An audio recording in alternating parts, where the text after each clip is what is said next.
Salve, salve! Hoje é mais um vídeo. Quero pedir para você, antes de mais nada, deixe seu like, se inscreva para quem ainda não se inscreveu, comente e compartilhe. Hoje nós vamos conversar sobre democracia, respeito à democracia.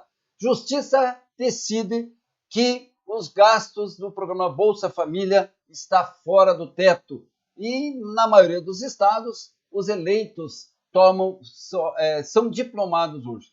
Na maioria dos estados, os eleitos são diplomados. Mas, gente, falando na questão da democracia, eu quero lembrar o seguinte.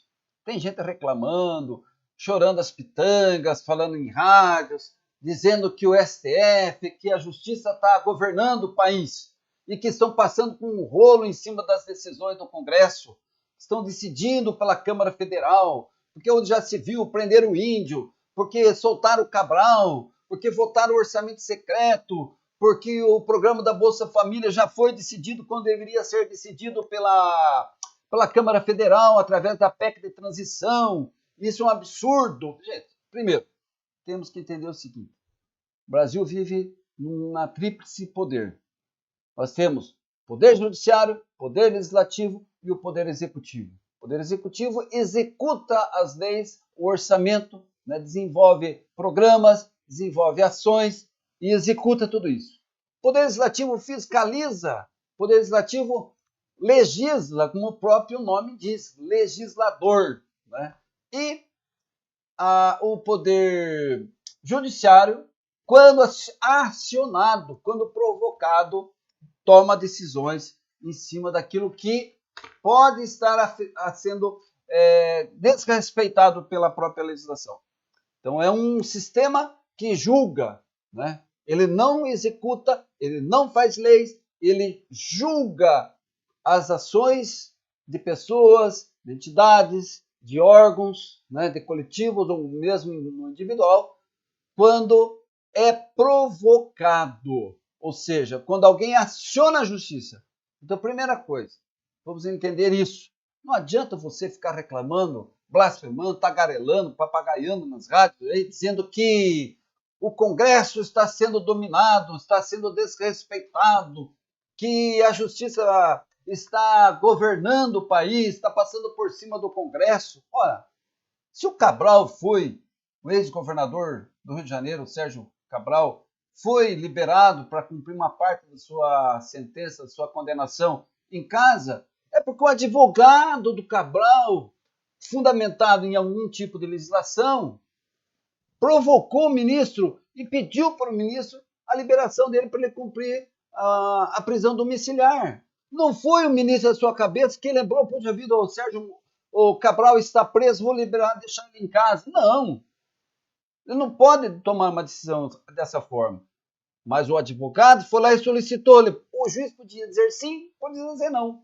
Nesse caso, com base na legislação, com base em toda a legislação brasileira, na Constituição inclusive, você goste ou não, concorde ou não, isso é outro assunto. Mas o que aconteceu foi isso.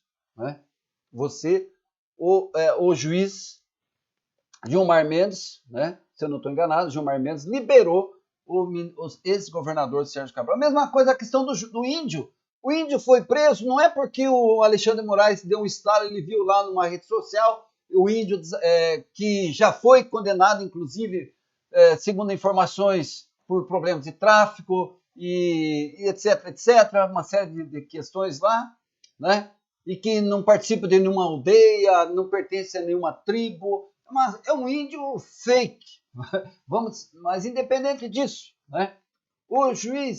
o ministro Alexandre de Moraes mandou prender, decidiu pela prisão do índio, sabe por quê?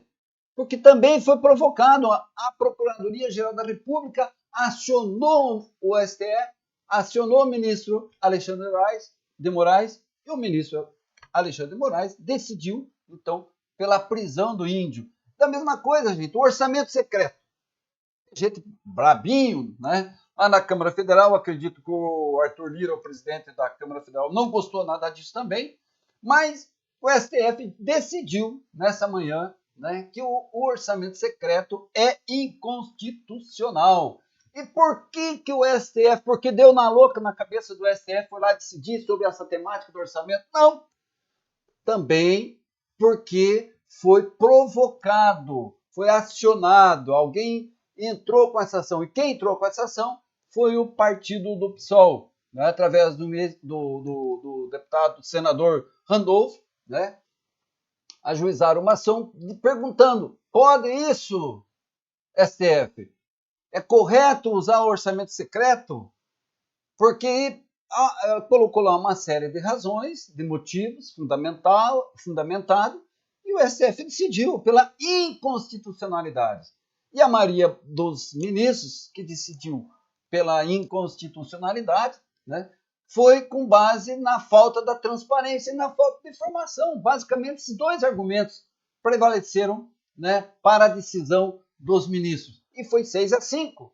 E assim como nas demais instâncias, vence a maioria. E a maioria dos ministros decidiram, né, pela suspensão do orçamento secreto. Né? Também, gente, quero lembrar para vocês que uma outra decisão do STF, né, no caso, por exemplo, do Bolsa Família, a PEC de transição que hoje acontece entre hoje e amanhã, né, o Congresso deve votar pelo sim ou pelo não, e a mesma coisa.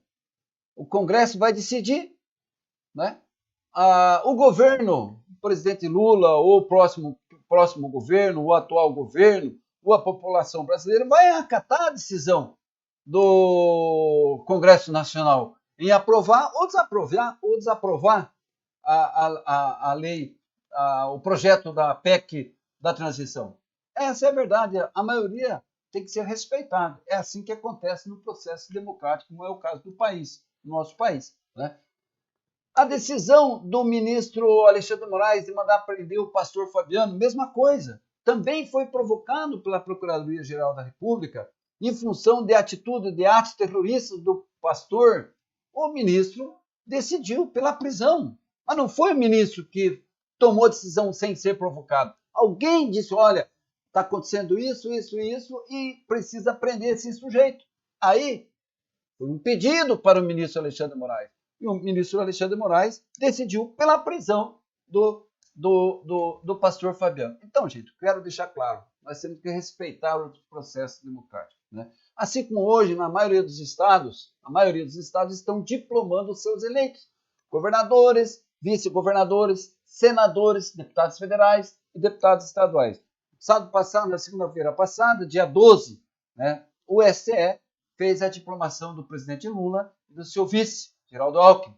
Fica para os estados, para a Justiça Eleitoral e Estadual, a responsabilidade de diplomação dos deputados, aliás, dos eleitos de modo geral em cada estado. E assim acontece hoje, né? E cabe a nós respeitar essas decisões. Eu queria perguntar para você que está questionando aí o resultado das eleições federal, da presidencial, né, e do seu vice, do presidente Lula, você também vai para frente dos quartéis, duvidar, questionar aí as urnas eletrônicas que elegeram o Tarcísio, né, o governador de São Paulo? Vai questionar aqui no Paraná as eleições do governador Ratinho? Você vai questionar a decisão da urna eletrônica, né, do povo gaúcho que elegeu o Ricardo Leite? Não é? Então, 2 pesos e 2 medidas, vale para um, mas não vale para outro? Como é que é essa história? Então, o que nós entendemos estão sendo diplomados porque a Justiça Eleitoral analisou as contas, foram aprovadas e o processo, né, o cronograma, o calendário após a eleição, o primeiro passo é a diplomação. Isso acontece hoje e nós todos vamos respeitar. O governador Ratinho vai governar por 4 anos, se não acontecer nada de improbidade administrativa. O Tarcísio, lá em São Paulo, vai ser governador. O Ricardo, assim, em todos os estados brasileiros. Né? O Sérgio Moro vai ser senador por 8 anos. Goste ou não, né? As suas contas foram aprovadas com ressalvo, com etc, mas foram aprovadas e é diplomado nesse dia. O senador Mourão, lá no Rio Grande, mesma coisa.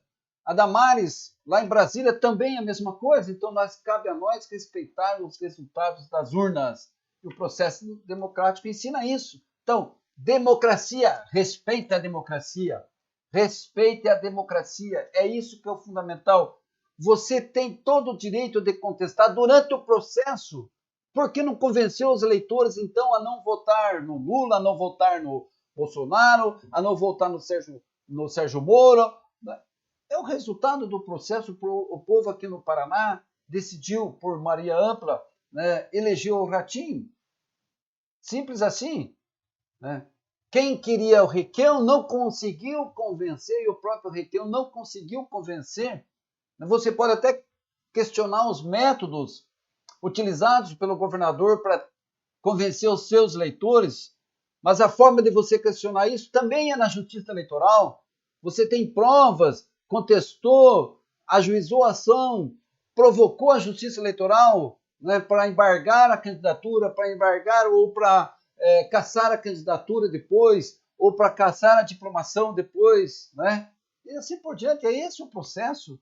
Então, vamos respeitar o processo eleitoral, assim como Tarcísio, assim como o Ratinho, enfim, todos os governadores, todos os eleitos.